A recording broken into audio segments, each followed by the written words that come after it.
நாட்டிற்கான ஊழிய இனாம்கள் ஒரு இனாம்கள்.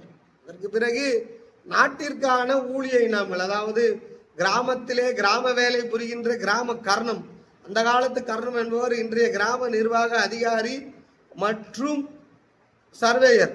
கிராம நிர்வாக அதிகாரி மற்றும் சர்வேயர் ஆக 2 பேரும் இருப்பாங்க. கிராம நிர்வாக அதிகாரியும் இருப்பாங்க, சர்வேயரும் இருப்பாங்க, கர்ணம் என்பவர்.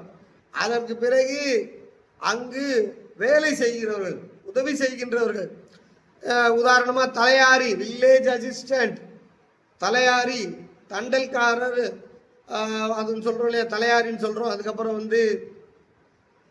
நீர்க்கட்டி, அதாவது ஏரி குளம் குட்டைகளை எல்லாம் காவல் காக்கிறவர் மடையன், அவர் பேர் மடையர். மடையில் நிற்கிறவங்களுக்கு பேர் மடையர். நீர்க்கட்டி அப்படின்னு சொல்லுவாங்க. அவர்கள் விவசாயத்திற்கு உதவி புரிவாங்க. அடுத்து காவல் புரிவாங்க. பட்டி காவல், பறவு காவல், ஊர்காவல், திசைக்காவல், கிராம காவல், கோயில் காவல் என்றெல்லாம் காவல் பார்ப்பார்கள். அப்போ இவங்கெல்லாம் என்னன்னா ஊழியர்கள். இவர்களெல்லாம் ஊழியர்கள். ஒரு நாடு நல்லபடியாக இயங்க வேண்டும் என்றால் இவர்களெல்லாம் அந்த வேலைகளை பார்க்க வேண்டும். அப்ப அந்த வேலையெல்லாம் பார்த்தா அவங்களுக்கு என்ன சாப்பிட்றதுக்கு என்ன பண்ணுவாங்க, அவர்களுக்கும் நிலங்களை ஒதுக்கி விடுவார்கள்.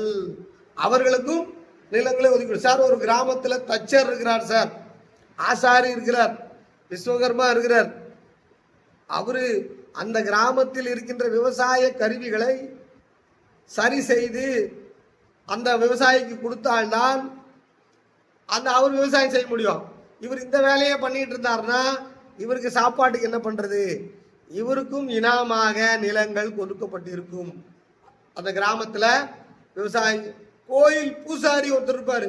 சார், இவங்கெல்லாம் வராங்க, இவங்களுக்கு 1000 விவசாயம் பண்ணிட்டாலும் கிராமத்துக்கு வந்தா 1000 மன பிரச்சனை குழப்பம். அன்னைக்கு பூசாரி தான் மன உளவியல் நிபுணர்.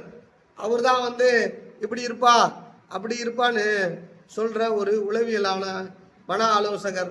அப்போ அவருக்கு சாப்பாடு, அப்போ அவருக்கும் இனாம் நிலங்கள் ஒதுக்கப்பட்டிருக்கும். அதுபோல அந்த கிராமத்துல வெட்டியான்னு ஒருத்தர் இருப்பாரு, சுடுகாட்டுல இருப்பாரு.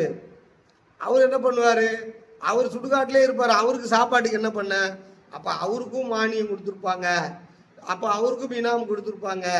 அப்ப அவருக்கு அவரா உழுவாரு, அவர் வேற யார்கிட்ட கொடுத்து உழுவாரு.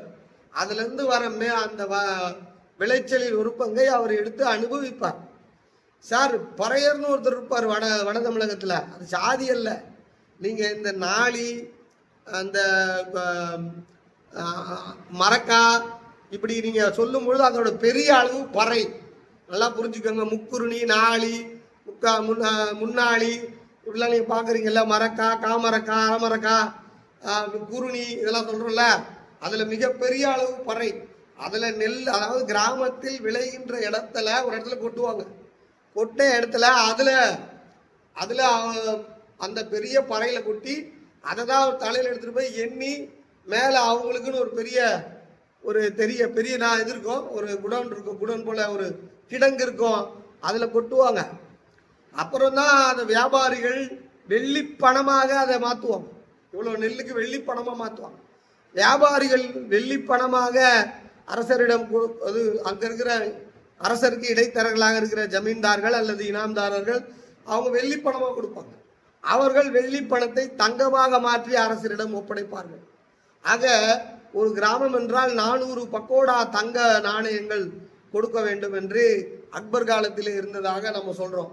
ஒரு பக்கோடா என்பது 3.25 தங்கம் ஒரு பக்கோடா என்பது.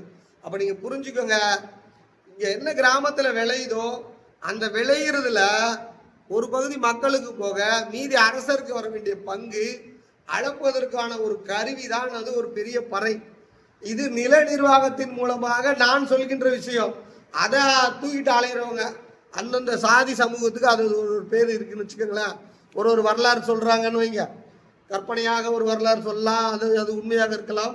அந்த தலைப்பேர் இது ரியல் எஸ்டேட் பார்வை, இது நில நிர்வாக பார்வை. அதுல பறை என்று ஒரு பெரிய அளவீடு இருக்கு. அதுல தூக்கிட்டு அலைவாங்க.